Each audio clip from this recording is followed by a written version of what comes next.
ওয়ালাইকুম সালাম। কাকু ভাই তো বিষয় আপনারা হ্যাঁ আপনারা যে কুরবানি গরু কিন ভাই হ্যাঁ, কুরবানি গরু মানে আমার শরীর কেমন লাগবো? তোমার বাবু শরীর লয়ে যেতাম না, কারণ তোমার যে টিয়া পয়সা তুমি হারাম দিয়া, তোমার সুদের টিয়া, এই সুদের টিয়া যে কোনোদিন কুরবানি চলে না, এগুলি সম্পূর্ণ হারাম। এই হারাম টিয়া যে কুরবানি করা না, এই সম্ভব না। তোমার সাথে বাবু আমরা তোমার নিয়ে যেতাম না, এগুলি সব হারাম। তোর পয়সা তো হালাল না, তোর পয়সা দিতে হালাল না। অন্য এটা নিয়ে না আমি যেতাম না তোরে, আমি তোর নিতে পারে এই যাবে আমাদের গেলাম যায়।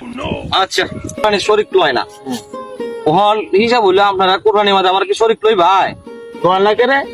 কয় না হক দনে হক কথা কয় আমি সুদ খাইছি দেখে এই সেই কয় আছি আরে সুদ খাইছো, সুদ খাইলেও তো তোমার হালাল দিয়ে আছে নাকি? হালাল পয়সা অবশ্যই আছে। কুরবানির কথা কি তোমার আবু তোমার সবে এই কইতাছে কুরবানি দিতা?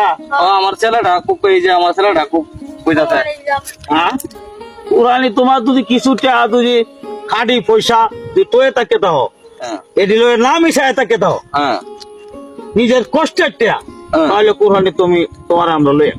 আর যদি এই যে তুমি কইছো সুদি লাগাও, সেটি তুই তুরা রাখিয়া এই যে হালাল পয়সা তুই রাখিয়ে দাও, তাহলে আমি যাও ইনশাল্লাহ। আচ্ছা কুরবানি ওই তোর কোনো না আছে। এ মন ছিল না হতা আরে মুন্সির একটা কথা বড়া, কুরবানি হইতো না তোমার আবুটা জানতাছে, কুরবানি হইতো না করে এটা আমি জায়েজ করে দিলাম হবে, কিন্তু তোমার হালাল পয়সাটা যেটা দিবা এটা লাগবে। আচ্ছা কাকু আপনি কথাটা অন্য কষ্ট থেকে আমাদের মনে কষ্ট আছে কষ্টটা দূর হয়েছে কাকু আপনার সাথে আমি থাকবো আচ্ছা তুমি যাবা হরগা। ইনশাল্লাহ আমি হালাল পয়সা